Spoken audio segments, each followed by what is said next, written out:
Selam gençler. Bugün gurbetçilerden bahsedeceğiz. Ama aslında sizin o videolarda TikTok'ta veya Instagram'da gördüğünüz gurbetçi yorumlarından veya gurbetçi röportajlarından edindiğiniz gurbetçiler hakkındaki fikirleri bir nebze olsun değiştirmeye çalışacağım. Çünkü bundan 2,5 yıl öncesinde Almanya'ya taşınmadan öncesinde ben de şu an sizin bulunduğunuz yerde yani Türkiye'deydim. Yani sizin aranızdaydım. Gurbetçiler hakkındaki fikirlerimin çoğunluğu bu röportajlardan geliyordu. Ama işin aslı ben buraya geldiğimde biraz değişti. Çünkü bundan 10-15 yıl sonrasına baktığımda ben de bir gurbetçiyim. Ama aslında o röportajları veren gurbetçilerle aynı yollardan geçmedim. Bugün bu konudan bahsedeceğiz. Çünkü bence bu konuda yanlış bildiğimiz veya yanlış yorumladığımız, aslında detaylarını çok da bilmediğimiz bazı noktalar var. Lafı fazla uzatmadan hadi gelin videoya geçelim.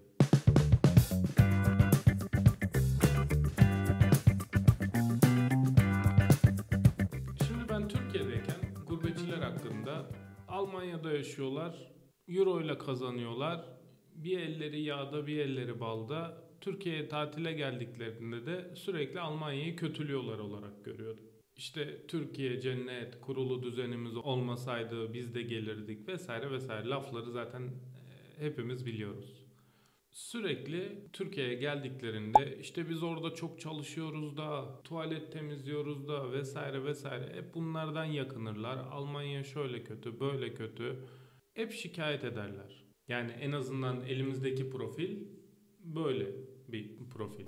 Ama buraya geldikten sonra burada doğup büyüyen, uzun yıllardır burada yaşayan insanlarla tanıştım. Yani Türklerle tanıştım. Ve işin aslının gerçekten de bahsettikleri kadar zor olduğunu kendi gözlerimle gördüm. Çünkü 60'larda gelen nesil ne dil biliyordu, ne yol iz biliyordu. Adamı almışlar Afyon'un, Kayseri'nin bilmem ne köyünden getirmişler Almanya'nın başka bir köşesine bırakmışlar. Ne yapacaksın? Çalışacaksın. Dil bilmeyen adama, haklarını bilmeyen adama, farklı bir hak hukuk sisteminde, farklı bürokrasi sisteminde yapılan büyük eziyetler olmuş. O dönemlerde Almanlar masa başı işlerini hepsini yaparlarken bizim Türkleri vardiyalara, kimyasal ortama, işte kimsenin yapmak istemediği işlere hep vermişler. Demişler ki sen bunu yapacaksın. Yani aslında 60'larda gelen nesil burada ayrımcılığı, o kelimeyi söylemeyeceğim siz biliyorsunuz, sonuna kadar yaşayan ilk nesil olmuş. Gerçekten de çok zor şartlarda çalışmışlar. Ve şu an o 60'larda gelen nesilden birileriyle karşılaştığınızda görürsünüz. Ya bellerinde bir problem vardır, ya boyunlarında bir problem vardır, ya derilerinde bir problem vardır. Çünkü ağır işte çalışmak, kimyasallarla birlikte yeterli koruma olmadan çalışmak vücutta bazı dezenformasyonlar yaratıyor. Ve bu nesil bunlara maruz kalmış ne yazık ki. Sonra onların çocukları anneleri babaları gibi olmamak için bir de Almanca öğrendikleri için ana dili gibi bu sefer kendilerini ezdirmemeye çalışmışlar ve daha dik bir duruş sergilemişler. Sonra üçüncü nesil şu an işte birlikte çalıştığımız, bir arada olduğumuz nesil, tanıştığımız nesil tıpkı bir Alman gibi kültüre hakim, dile hakim, hakkını hukukunu biliyor, kendini ezdirmiyor. Galiba en rahat nesil şu an üçüncü nesil. Ama bu sefer de bizim işte o şikayet ettiğimiz Türkiye'de yaşayan Türklerle Almanya'da yaşayan Türklerin o kopma noktasını bariz bir şekilde gösteren nesil, üçüncü nesil. Çünkü ana dilleri artık Almanca, Türkçeyi daha az konuşur olmuşlar. Türkçe konuşurken kelimenin Türkçesi akıllarına çoğu zaman gelmiyor. Hep araya Almanca kelimeler sıkıştırıyorlar. Ve benim konuştuğum Türkçeyi %100 anlamıyorlar. Çünkü ben Türkiye'de doğup büyüyen, yetişen ve dili orada öğrenen bir insan olarak ve yakın zamanlarda geldiğim için artık güncel dile de hakim olan bir insan olarak benim konuştuğum dil onlara yabancı geliyor.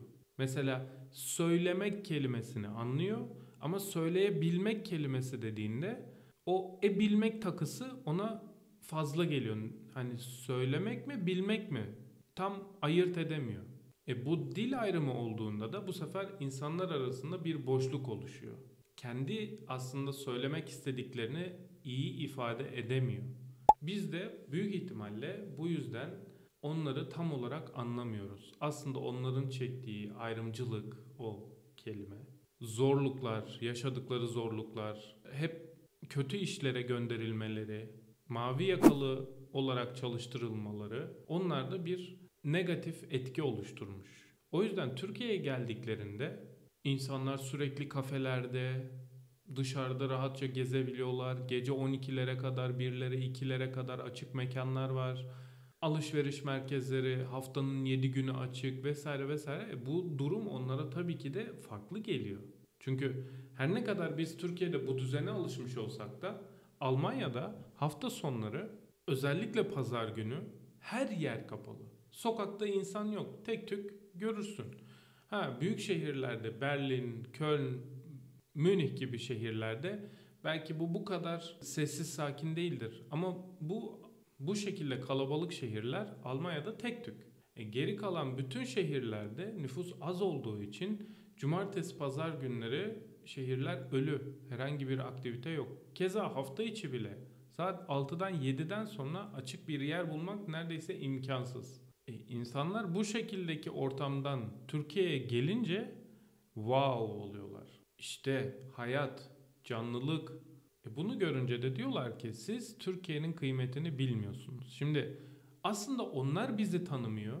Bizdeki düzen sürekli böyleydi. Sosyal devletten biz çıktık.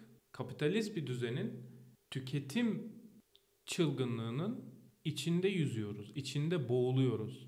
Ama buraya baktığında, Almanya tarafına baktığında sosyal bir devlet olduğu için, insanların hakkı, hukuku olduğu için, işte insan hayatı ilk sırada geldiği için Türkiye'deki o eğlenceli görünen aslında ağır kölelik sistemi anlaşılmıyor. Yani ne Türkiye'deki Türkler gurbetçileri anlayabiliyor ne de Almanya'daki gurbetçiler Türkiye'deki yaşayan Türkleri anlayabiliyor.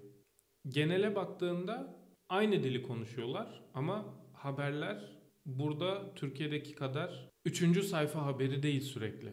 Burada işte Türkiye şöyle güçlü, böyle güçlü, asrın lideri şöyle yaptı, böyle yaptı, bizim hakkımızı ezdirmedi gibi haberler varken Türkiye'de sürekli bir kavga, sürekli bir cinayet, sürekli bir insan hakkı, haksızlık, yolsuzluk, bu haberlerle biz büyüdük. Yani buradaki insanlar o haberlere maruz kalmadılar. O yüzden olaya daha farklı bir pencereden bakıyorlar. Ama biz veya siz gurbetçilerin baktığı çerçeveden bakamadığımız için onların bu davranışları, sözleri bize hep itici geliyor. Yani olayın aslı biz aynı dili konuşan, aynı milletin insanları olarak birbirimizi anlamıyoruz. Birbirimizin yaşadıklarından haberimiz yok. Son 20-25 yılda Türkiye'nin yaşadıklarından buradaki gurbetçilerin o kadar çok haberi yok. Sadece yılda bir ay geldikleri Türkiye'ye ne kadar siyasi olarak, ekonomik olarak önemsiyorlardır bilmiyorum.